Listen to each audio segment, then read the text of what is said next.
Halo semua, apa kabar kalian di sana? Kembali lagi kita dalam mata kuliah Statistika Inferensi.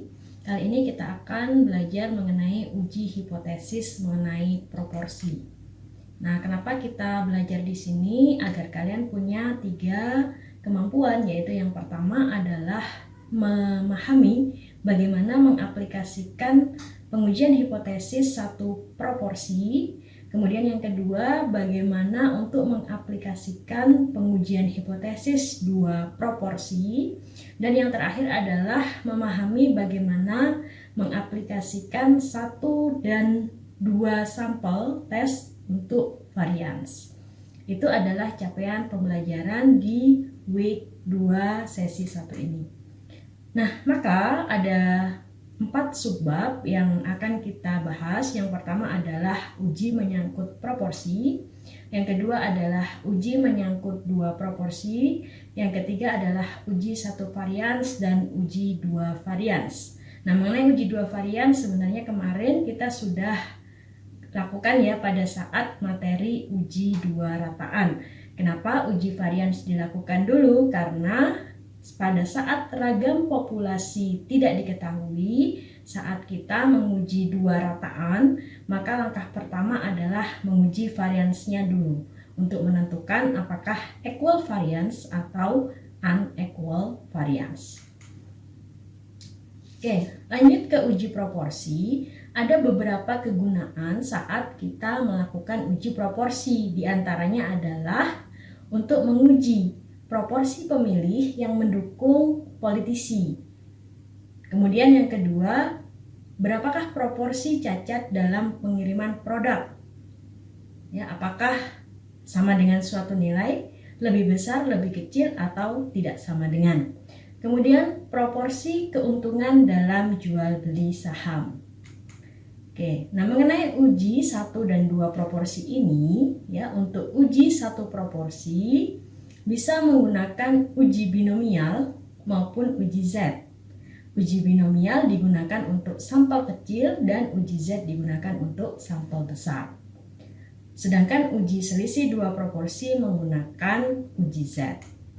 Ini adalah skema pengujian hipotesis dari proporsi bahwa pada saat kita ada satu populasi, maka kita bisa menggunakan uji binomial untuk sampel kecil dan uji Z untuk sampel besar. Kapan disebut sampel kecil dan sampel besar pada saat uji proporsi? Yaitu pada saat N-nya lebih besar sama dengan 20, maka di situ akan N-nya lebih besar dari 20, maka di situ akan uji Z. Sedangkan kalau N-nya lebih kecil sama dengan 20, maka menggunakan uji binomial atau menggunakan tabel binomial. Nah, untuk 2 populasi, maka ragam proporsinya dianggap sama dan menggunakan uji Z. Sedangkan untuk yang lebih dari 2 populasi, bisa 3, 4, dan sebagainya, kita biasanya menyebutnya sebagai uji independensi ataupun uji homogenitas, yang mana caranya adalah sama pada saat kita menguji distribusi menggunakan uji T-square. Oke, nah uji 1 proporsi sampel kecil. Nah, ini adalah contoh ya, suatu atau seorang kepala daerah ya menyatakan bahwa 70% penduduknya telah divaksin. Apakah Anda setuju dengan pernyataan kepala daerah tersebut jika pada saat Anda menemui 15 orang, ternyata 8 diantaranya telah divaksin? Gunakan taraf keberhasilan 10%.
kedua yaitu mengenai uji satu proporsi sampel besar, ya. Suatu vaksin diyakini 60% mencegah penyakit tertentu selama setahun. Hasil percobaan pada sampel acak 100 orang, ya, sampelnya N-nya 100, berarti sampel besar, menunjukkan 70 merasa tidak terkena penyakit dalam 1 tahun setelah divaksin. Apakah kenyataan ini cukup menyimpulkan bahwa vaksin lebih unggul dari pernyataan sebelumnya? Ya, Anda bisa lihat cara pengerjaannya di sini.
Mengenai uji selisih dua proporsi, ya, di situ menggunakan uji Z. Nah, kenapa? Karena ragamnya dianggap sama sehingga menjadi 1, ya, proporsinya dijadikan 1 dengan X1 plus X2 dibagi N1 per plus N2. Nah, di sini pemungutan suara untuk menentukan pembangunan sebuah pabrik kimia, ya, bila 120 dari 200 penduduk A menyetujui dan 240 dari 500 penduduk B menyetujui, ya, apakah Anda sependapat bahwa proporsi penduduk desa A yang setuju lebih besar dari proporsi penduduk desa B yang tidak setuju?